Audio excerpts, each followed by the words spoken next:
वहीं पाओगे। जानो दिल होश फिरत सब तो मदीने पहुँचे, जानो दिल होश फिरत सब तो मदीने पहुँचे। तुम नहीं चलते रजा सारा तो सामान गया, तुम नहीं चलते रजा सारा तो सामान गया। उनका दिल मदीने में लगा हुआ रहता था। दरूद शरीफ पढ़ ले।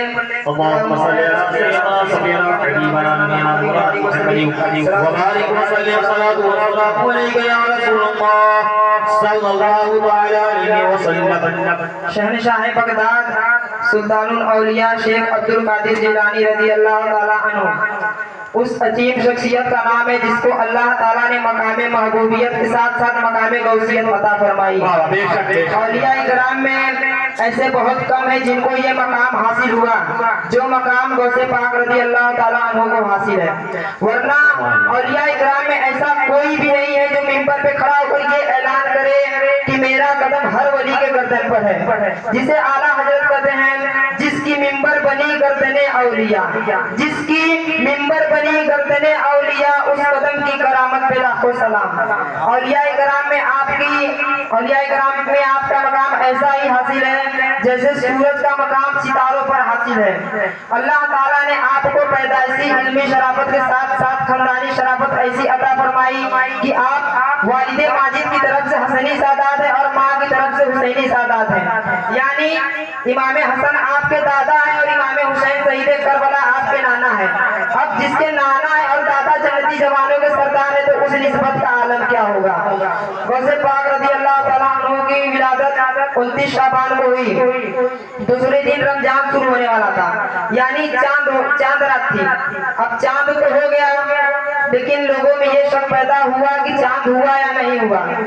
जैसे जिस दिन हम लोगों के यहाँ अगर चांद होने को रहता है, अगर उसी दिन आसमान में बादल रहता है तो हम लोग चांद नहीं देख पाते। और जाहिर सी बात है अगर हम चांद नहीं देख पाते तो शक यही होता है कि चांद हुआ होगा या नहीं हुआ होगा। लेकिन हम लोग तो फोन लगाकर पता कर लेते हैं कि चांद हुआ या नहीं, कंफर्म कर लेते हैं। लेकिन वो लोग कैसे पता किए थे? जब उन लोगों के दिलों में ये शक पैदा हुआ कि चांद हुआ या नहीं हुआ, तब गौसे पाक रज़ी अल्लाह ताला अन्हु की माँ कहती है, ऐ लोगों, रमजान हो चुका है, इसलिए कि मेरे बच्चे ने शहरी से लेके इफ्तार तक मेरे दूध को मुंह तक नहीं लगाया, इसलिए कि मेरे बच्चे ने शहरी से लेके इफ्तार तक मेरे दूध को मुंह तक नहीं लगाया। पूरे जिलान में ये बात मशहूर थी कि सादात के घर में एक ऐसा बच्चा पैदा हुआ है जो शहरी से लेके इफ्तार तक अपनी माँ का दूध तक नहीं पीता, जो शहरी से लेके इफ्तार तक अपनी माँ का दूध तक नहीं पीता। मैं उस समय की बात कर रहा हूँ, उस अय्याम की बात कर रहा हूँ जब गौसे पाक रज़ी अल्लाह ताला अन्हु एक दिन के थे और जब पीरे के पीर पैदा होते ही रोजा रखता और ढकोसले भी ये कहे कि हमारे पास शरीयत है ही नहीं।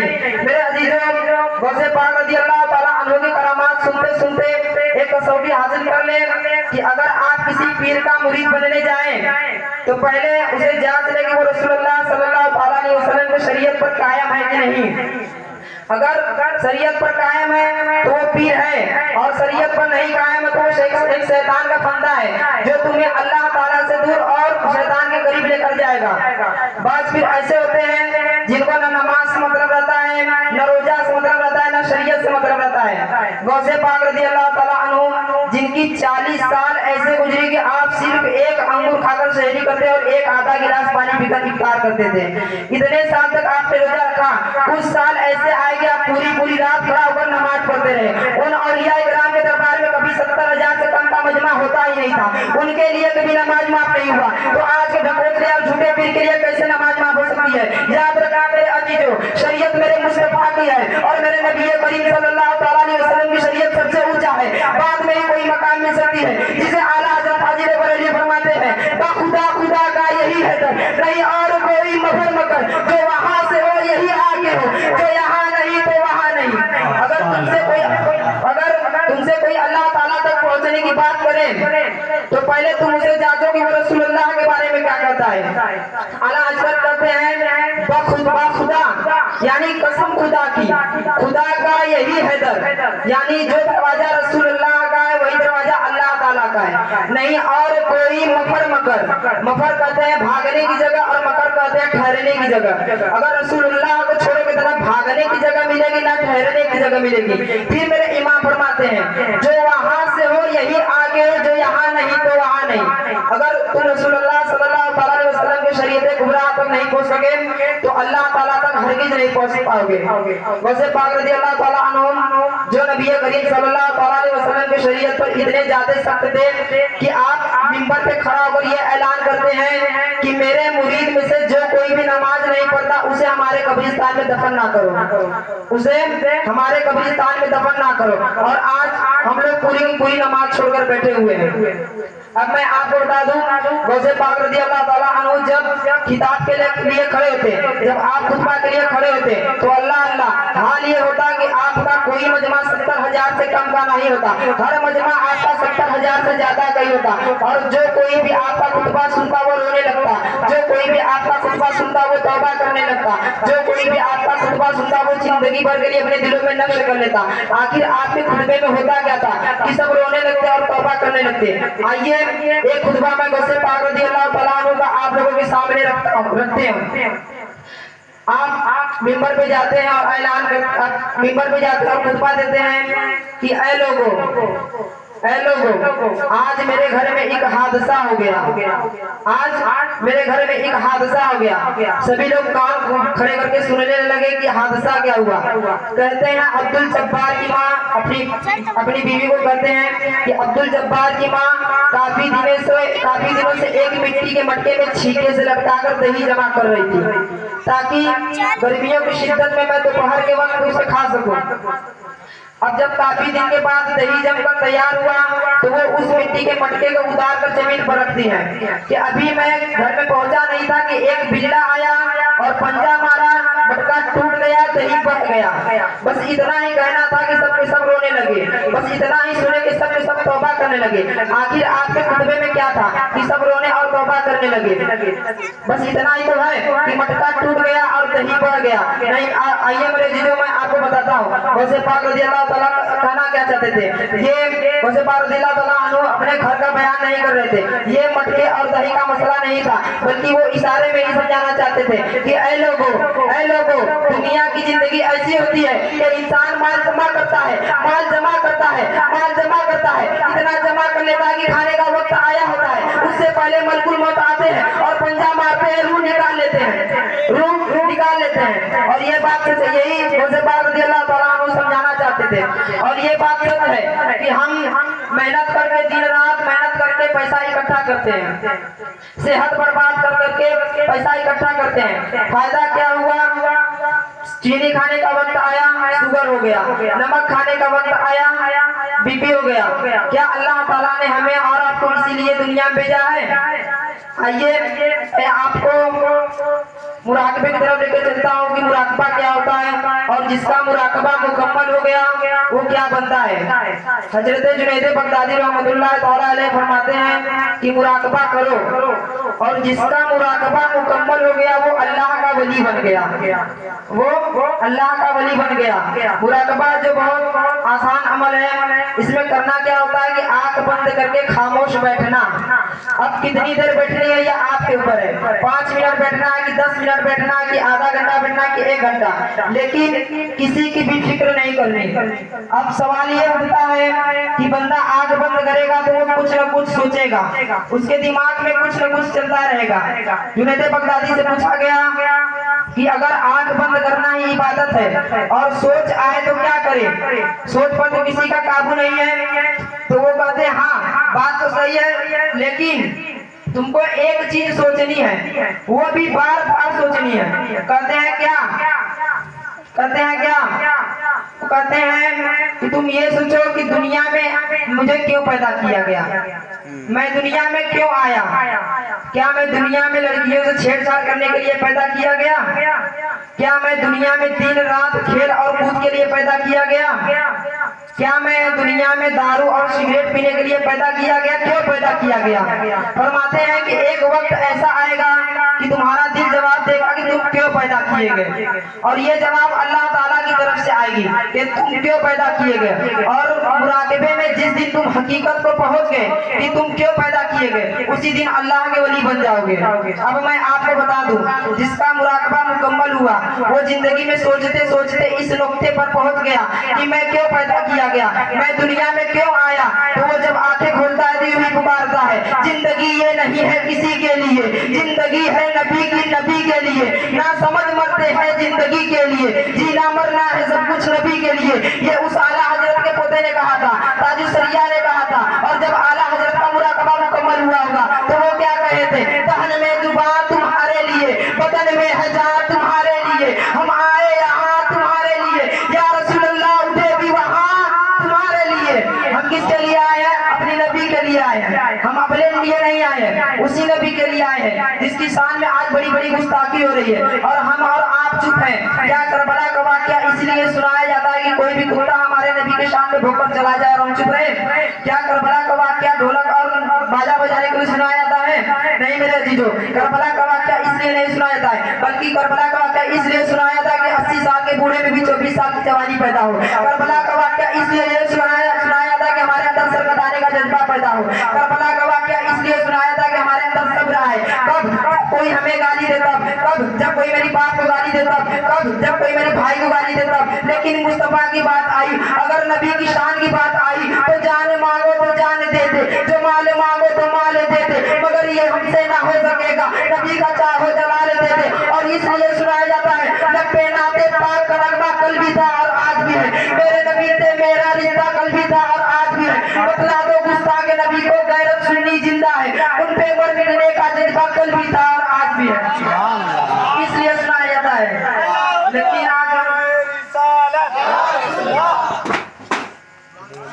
लेकिन आज हम लोग असल को छोड़कर फराह में लगे हुए। ये दिल और जान नबी के लिए दी गई है। आला हजरत क्या कहते हैं, दिल है वो दिल जो तेरी याद से मामूर रहा, दिल है वो दिल जो तेरी याद से मामूर रहा, और सर है वो सर जो तेरे नाम पे कुर्बान गया। दिल उस गोश्त के टुकड़े को नहीं कहते जो हमारे और आपके सीनों में धड़कता है। आला हजरत के तालीमात में दिल के मायने कुछ और है, सर के मायने कुछ और है। अगर नबी की मोहब्बत नहीं है तो वो दिल है ही नहीं, वो दिल है ही नहीं। हाँ, अगर नबी की मोहब्बत है तब आला हजरत कहते हैं, दिल है वो दिल जो तेरी याद से मामूर रहा। अब सर किसे कहते हैं? ये दोनों कंधों के बीच रखा हुआ कद्दू का टुकड़ा। अगर नबी करीम सल्लल्लाहु अलैहि वसल्लम पे मर मिटने के लिए तैयार नहीं है, अगर उनके नाम पे कुर्बान होने के लिए तैयार नहीं है, तो ये सर है ही नहीं। हाँ, अगर नबी करीम सल्लल्लाहु अलैहि वसल्लम के नाम पर मर मिटने के लिए तैयार है, अगर उनके नाम पर कटने के लिए तैयार है, तब आला हजरत कहते हैं, सर है वो सर जो तेरे नाम पे कुर्बान गया। लेकिन आज हम लोग क्या कर रहे हैं? असल को छोड़कर फराह में लगे हुए, छोटी छोटी जमाअतें बनाकर इन कुत्तों की तारीफ में लगे हुए, छोटी छोटी जमाअतें बनाकर इनकी और उनकी जय विजय में लगे हुए। बल्कि हम लोगों को ये चाहिए कि हमारी पूरी एनर्जी बादशाह आजम की तारीफ में खर्च हो।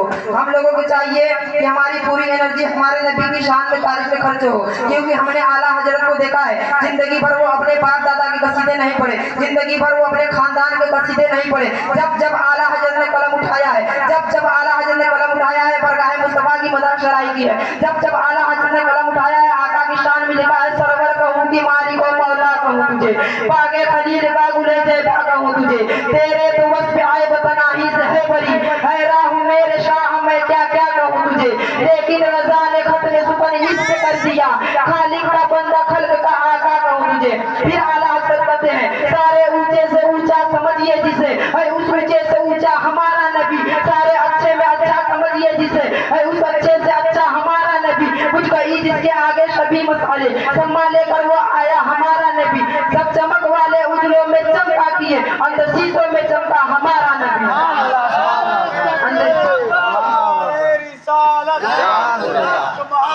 इश्क मोहब्बत आला हजरत, आला हजरत, तकबीर, रिसालत, 100 साल 100 साल गुजर जाने के बाद भी अगर आला हजरत का कोई कलाम पढ़ता है तो मुरझाए वो दिलों में जिंदगी आ जाती है।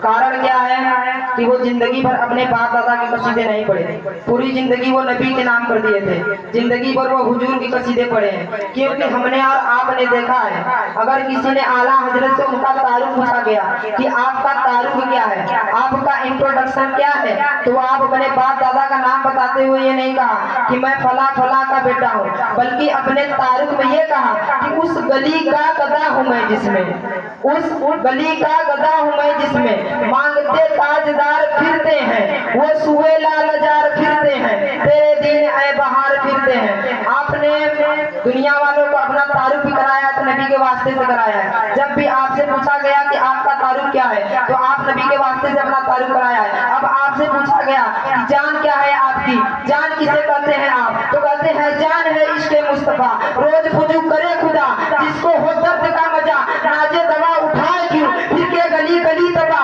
ठोकरे सबकी खाए क्यों, दिल को जो अक्ल दे खुदा, तेरी गली से जाए क्यों। आज हर जगह आला हजरत ही होता है, पूरब से लेकर पश्चिम तक, उत्तर से लेकर दक्षिण तक, जहाँ देखो तहाँ आला हजरत ही होता है।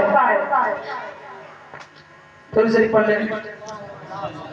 अल्लाहुम्मा सल्ली अला सय्यिदना सफ़ीना हबीबना नबियना मौलाना मुहम्मदिन व बारिक व सल्लिम सलातु व सलामु अलैका या रसूलल्लाह।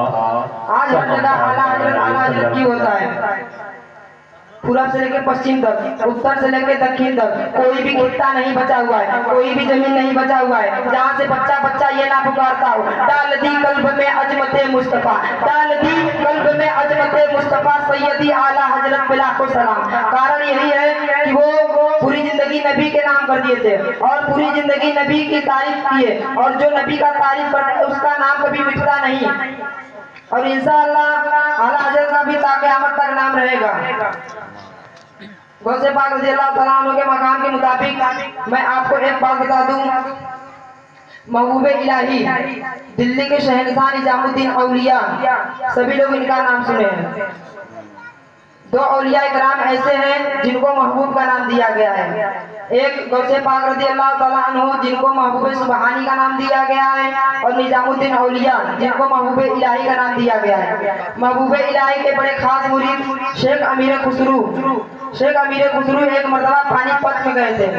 पानीपत में बू अली शाह कलंदर का भी हर कोई नाम सुना है। इनका भी बहुत बड़ा मकाम, इनका भी बहुत बड़ा करामात था।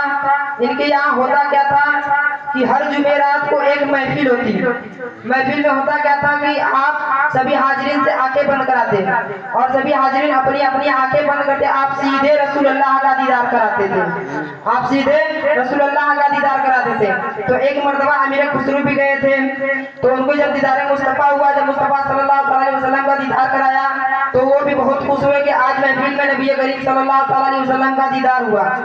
अब बात क्या हुई कि जैसे ही अमीर खुसरू अपने आंखें खोलते हैं, वो अली शाह कलंदर कहते हैं कि ए खुसरू, मैंने तुमको रसूलुल्लाह सल्लल्लाहु अलैहि वसल्लम के मजलिस लेके गया, वहाँ सभी औलिया इकराम थे, लेकिन तेरा पीर कहीं नजर नहीं आया, तेरा पीर कहीं नजर नहीं आया। अब वो अली शाह कलंदर को ये बात लग गई कि मेरा पीर, मैं अपने पीर का आला मकाम समझता हूँ, लेकिन बात हकीकी है, बात सच है कि जब मैं तशव्वुर में हाजिर हुआ तो मेरे पीर नजर नहीं आए। खुद वो अली शाह कलंदर भी थे लेकिन मेरे पीर नजर नहीं आए। अब जब वो बहुत गमगीन हो गए और अपने पीर के पास जाते हैं, निजामुद्दीन औलिया से कहते हैं कि आज मैं वो अली शाह कलंदर के महफिल में गया था, उन्होंने नबी करीम सल्लल्लाहु अलैहि वसल्लम का दीदार कराया, लेकिन साथ में ये ताना मारा कि सभी पीर मौजूद थे लेकिन तुम्हारा पीर नजर नहीं आया। तो महबूब इलाही कहते हैं कि अच्छी बात है, रसूलुल्लाह सल्लल्लाहु अलैहि वसल्लम का दीदार हुआ, फिर जाओ। तब अमीर खुसरू कहते हैं कि आप नहीं है, कैसे जाऊं? तब महबूब इलाही कहते हैं कि ए खुसरू, जाओ और वो अली शाह कलंदर से मत पूछना, जब वो नबी करीम सल्लल्लाहु अलैहि वसल्लम का दीदार कराया तो खुद मुस्तफा सल्लल्लाहु अलैहि वसल्लम से पूछना कि तुम्हारा पीर कहाँ है, तुम्हारा पीर कहाँ है। अब फिर अमीर खुसरू जाते हैं, जब आंख बंद करने का हुक्म हुआ तो सभी हाजिरीन अपनी आंख बंद किए। अब अमीर खुसरू कहते हैं कि मैं जब रसूलुल्लाह सल्लल्लाहु अलैहि वसल्लम का दीदार हुआ तो मैं अर्ज किया कि या रसूलुल्लाह सल्लल्लाहु अलैहि वसल्लम, औलिया इकराम की मजलिस है, सभी औलिया इकराम है, लेकिन मेरे पीर निजामुद्दीन औलिया कहीं नजर नहीं आ रहे, मेरे पीर कहीं नजर नहीं आए। तो सरवरे कौनैन ने कहा कि ऐ खुसरू, एक मंजिल ऊपर चले जाओ। जब आप एक मंजिल ऊपर चले जाते हैं तो बताते हैं कि जब मैं एक मंजिल ऊपर गया तो वहां पर भी देखा रसूलुल्लाह सल्लल्लाहु अलैहि वसल्लम जलवा फरमाए, सभी औलिया इकराम है, लेकिन मेरे पीर वहां पर भी नजर नहीं आए। तो फिर मैं पूछा कि या रसूलुल्लाह सल्लल्लाहु अलैहि वसल्लम यहाँ पर भी मेरे पीर नजर नहीं आए। तो फिर वो कहते हैं कि ऐ खुसरू, एक मंजिल और ऊपर चले जाओ। ऐसे ऐसे आपने 7 मंजिलें चढ़ ली, और जब आप 6वीं मंजिल पर जाते हैं, आप बताते कि मैं जैसे जैसे मंजिलें चढ़ता गया वैसे वैसे औलिया इकराम की मजलिस कम होती गई। और जब आप 6वीं मंजिल पर जाते हैं तो कहते हैं कि मैं 6वीं मंजिल पर गया, परेशान हो गया अपने पीर को खोजते खोजते। तो फिर मैं रसूलुल्लाह से पूछा कि या रसूलुल्लाह सल्लल्लाहु अलैहि वसल्लम यहाँ पर भी मेरे पीर नहीं है। तो फिर उन्होंने कहा कि ऐ खुसरू, एक मंजिल और ऊपर चले जाओ। अब जब आप 7वीं मंजिल पर जाते हैं, 7वीं मंजिल पर जाते हैं तो देखते क्या है, बस 3 ही बुजुर्ग थे। मोहम्मद सल्लल्लाहु अलैहि वसल्लम मशरक नशीब में थे, दाएं एक बुजुर्ग बाएं एक बुजुर्ग, और ठीक सामने महबूब इलाही मौजूद थे। और जैसे ही आपने अपने पीर का चेहरा देखा तुरंत अपनी आंखें खोल दिए, और उसी खुशी में आप बहुत खुश होते कि हमारे पीर का चेहरा हमें नजर आया। और आप उसी खुशी में एक कलाम लिखते हैं, शब जाएगा मन बूदम, वो रात ही कैसी थी जिसमें मैं था और रसूलुल्लाह सल्लल्लाहु अलैहि वसल्लम मजलिस के मीर थे, शम्मा मेरे मुस्तफा थे। यही नात गुनगुनाते हुए आप अपने पीर के पास आए। महबूब इलाही पूछते हैं, देख लिया अपने पीर को? तो मेरे बुजुर्ग कहते हैं हाँ हाँ, मेरा मकसद पूरा हुआ, मैं देख लिया अपने पीर को। फिर महबूब इलाही कहते हैं, क्या वहाँ किसी और को नहीं देखा? तो वो कहते हैं देखे, लेकिन उतना तवज्जो नहीं दिया, मैंने आपको देखा तुरंत अपनी आंखें खोल दी। लेकिन फिर मेरे बुजुर्ग कहते हैं कि जो मोहम्मद सल्लल्लाहु अलैहि वसल्लम के दाएं और बाएं बेटे थे वो कौन थे?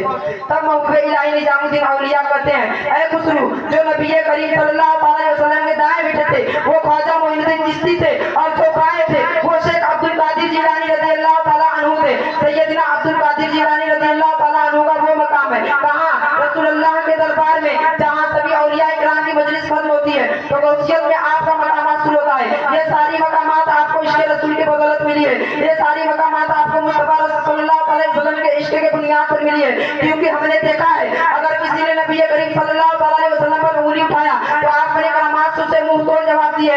अगर किसी ने हुजूर पाक सल्लल्लाहु अलैहि वसल्लम पर यह एतराज किया कि उन्होंने मुर्दा को जिंदा नहीं किया तो आपने अपने करामात से मुर्दा को जिंदा करके दिखाया है। 400 साल बाद आप ये ऐलान करते रहे कि तू रसूलुल्लाह के बारे में बात कर रहा है, मैं उनके बेटे के बेटे के बेटे के 400 साल बाद आया हूँ। तो अल्लाह ताला ने हमारे पाँव में ताकत दिया कि मैं कब्र को ठोकर लगाऊं कि मुर्दा जिंदा खड़ा हो जाए। तो मैं जिसके नस्ल से हूँ, अगर वो ठोकर लगाए तो पूरा कब्रिस्तान जिंदा खड़ा हो सकता है। नारे तकबीर, नारे तकबीर, नारे रिसालत, जश्न गौसुल बरा, जश्न गौसुल बरा, वाजह हिंदुस्तान, वाजह हिंदुस्तान, हिंदुस्तान का सुन्नी मुसलमान, हिंदुस्तान का सुन्नी मुसलमान, नारे तकबीर, नारे रिसालत। सुभान अल्लाह, माशाअल्लाह, बहुत खूब। अल्लाह ताला ने आपको बहुत सारी करामतों से नवाजा था। इतनी सारी करामतों में से एक करामात ये भी है कि आप 12 साल की डूबी हुई कश्ती को निकालते हैं। जो 5 लोग इनकार करते हैं कि नहीं नहीं ये झूठ बात है, मौलाना लोगों की झूठ बात है, ये सब झूठी बात बताते हैं। दरअसल बात क्या थी कि गौसे पाक रज़ियल्लाहु ताला अन्हु का एक दरिया के किनारे से गुजर हो रहा था, तो आपने एक बूढ़ी औरत को रोते हुए देखा। तो अपने मुरीद से कहा कि जाओ पता लगाओ, देखो क्या बात है, वो औरत क्यों रो रही है।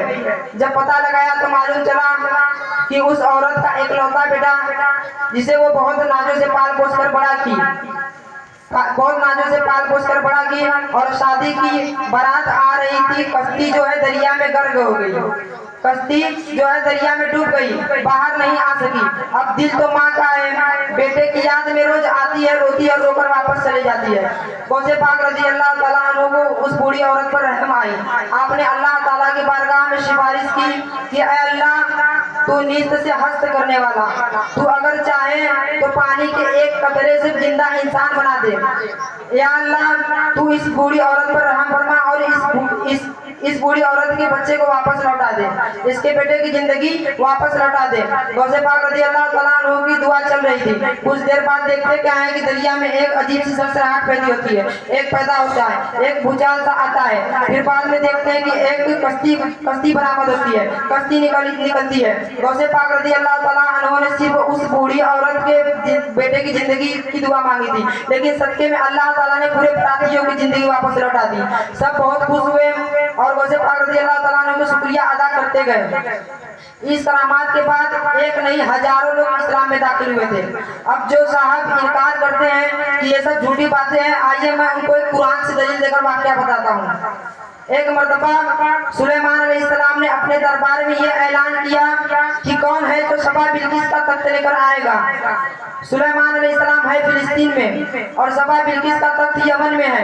फिलिस्तीन और यमन के बीच हजारों किलोमीटर का दूरी है, हजारों किलोमीटर का दूरी है। एक जिन्न खड़ा होता है और कहता है, ऐ अल्लाह के नबी, मैं वो तख्त लेकर आऊंगा। सुलेमान अलैहिस्सलाम ने उससे पूछा कि आप कितने दिन में तुम लेकर आओगे? तो वो कहता है, बस आपकी मजलिस खत्म होने से पहले। अब जो इनकार करते हैं वो सुने। तो सुलेमान अलैहिस्सलाम ने कहा, नहीं नहीं, देर हो जाएगी। फिर एक अल्लाह का वली खड़ा होता है, एक अल्लाह का वली खड़ा होता है जो सुलेमान अलैहिस्सलाम के उम्मती में से आसिफ बिन बरखिया खड़ा होते हैं और कहते हैं, ऐ अल्लाह के नबी, मैं वो तख्त लेकर आऊंगा। सुलेमान अलैहिस्सलाम उससे भी पूछते हैं कि तुम कितने देर में लेकर आओगे? तो जवाब क्या देते हैं, बस आपकी पलक झपकने से पहले, आपकी पलक झपकने से पहले। ये मैं नहीं कह रहा, ये कुरान खुद कह रहा है। काल लज़ी इंदहु इल्मु मिनल किताब अना आती कबल अय्यरफता इलैका तरफु। अल्लाह के नबी, इससे पहले कि आपकी पलक झपके मैं वो तख्त लेकर आऊंगा। तख्त कोई 3 या 4 फुट का नहीं, बल्कि 80 गज लंबा और उतना ही चौड़ा और उतना ही वजनी और 7 दरवाजे के पीछे बंद रखा हुआ है। एक इंसान कहता है, जिन्नात की बात नहीं कर रहा हूँ, एक इंसान कहता है, ऐ अल्लाह के नबी, इससे पहले कि आपकी पलक झपके मैं वो तख्त लेकर आऊंगा। अभी सुलेमान अलैहिस्सलाम पलक तक देखते तब तो वो तख्त को हाजिर कर चुके थे, वो तख्त को हाजिर कर चुके थे। अब मैं आपको बता दूं, सुलेमान अलैहिस्सलाम जो अल्लाह के खुद नबी है, अगर वो चाहते तो खुद ही तख्त को तलब कर सकते थे। लेकिन कुरान के वाक़यात में ये मालूम चलता है कि अल्लाह के नबी ने दुनिया को ये बतलाना चाहा कि जो नबी के कदमों में बैठता है उसकी ताकत का हाल ये है, तो फिर नबी का ताकत का हाल क्या होगा? वो भी सुलेमान अलैहिस्सलाम के उम्मती आसिफ बिन बरखिया का यह हाल था कि वो हजारों किलोमीटर से दूर पलक झपकने से पहले एक तख्त को तलब कर लेते हैं। फिर सैयदुल अंबिया मोहम्मद रसूलुल्लाह के आम वली की बात नहीं कर रहा हूँ, उस वली की बात कर रहा हूँ, उस वली की बात कर रहा हूँ जिसकी कलम ही वलियों के गर्दन पर है। अगर वो 12 साल की डूबी हुई कश्ती को बाहर निकाल देते, ये कोई ताज्जुब की बात नहीं है, कोई हैरानी की बात नहीं है, बल्कि ये मैं यही कहूँगा कि कुरान इसको खुद आईनी तौर पर बयान कर रहा है। कुरान इसको खुद आईनी तौर पर बयान कर रहा है। अल्लाह ताला आपको और हमें नेक राह पर चलने की तौफीक अता फरमाए और हमें और आपको हक बोलने और हक सुनने की तौफीक अता फरमाए। अस्तगफिरुल्लाह रब्बी मिन कुल्लि ज़ंबि व अतूबु इलैहि, अस्तगफिरुल्लाह रब्बी मिन कुल्लि ज़ंबि व अतूबु इलैहि व आखिरु दुआना अल्हम्दुलिल्लाहि रब्बिल आलमीन। अस्सलामु अलैकुम।